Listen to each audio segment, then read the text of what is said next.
ଆଜ୍ଞା କଣ ହେଲା ବୋଉ? ଆରେ ମା କଣ କରୁଛୁ? ଏଇ ଘର ଝାଡି ଦଉଥିଲି। ଘର ଝାଡୁ ଦଉଥିଲୁ? ଆଜ୍ଞା।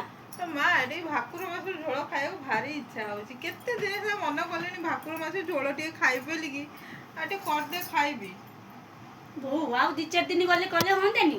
ନା ମ ଆଜି ଟିକେ ମନ ହଉଛି ଖାଇବାକୁ। 2-4 ଦିନ କିଏ ଦେଖିଛି? ଆଜି ମଲେ କାଲିକି 2 ଦିନ ମରି ମାରି ଯିବି। ମୋ ଦେହ ପାଇଁ କଣ ହଉଛି? ଆଉ ତୁ ଟିକେ ଭାକୁର ମାଛ ଝୋଳ କଲୁ ଟିକେ ଖାଇବି।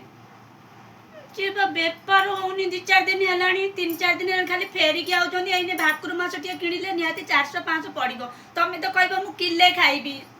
ରୁହ ଟିକେ ଅପେକ୍ଷା କର, ଏକାଥରେ 5 କିଲୋ ନେଇ ଆସିବି, 3-4 ଦିନ ଖାଇବ। ଆଚ୍ଛା ମା ତୁ ଏକଥା ମତେ କହୁଛୁ, ଆଜି ତୋ ମାଟି ଆସି ପହଞ୍ଚେ କି ତୋ ବାପାଟି ଆସି ପହଞ୍ଚେ, ମାଛ ଆଣିବୁ ନା ନାଇଁ? ତରକାରୀ ହବ କି ନାଇଁ? ଆଣିବି। ପଇସା କୋଉଠୁ ଆସିବ? ଇଆଡେ କହୁଛି ବେପାର ହଉନି, ପଇସା କୋଉଠୁ ଆସିବ? କରାଣ୍ଡି ମାଛ ଆଣିବି ବୋଉ।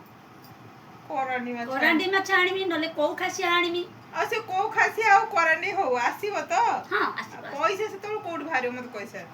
ସେ 10 ଟଙ୍କା 15 ଟଙ୍କା ନବ ନା ବୋଉ।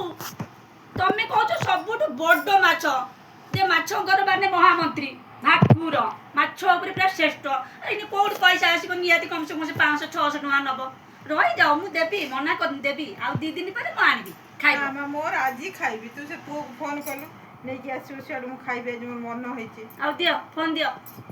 ଫୋନଟା ଫୋନଟା ଦେଲ, ଗଲା କୋଉଠି କୁଆଡେ? ରଖିଲ? କୋଉଠି?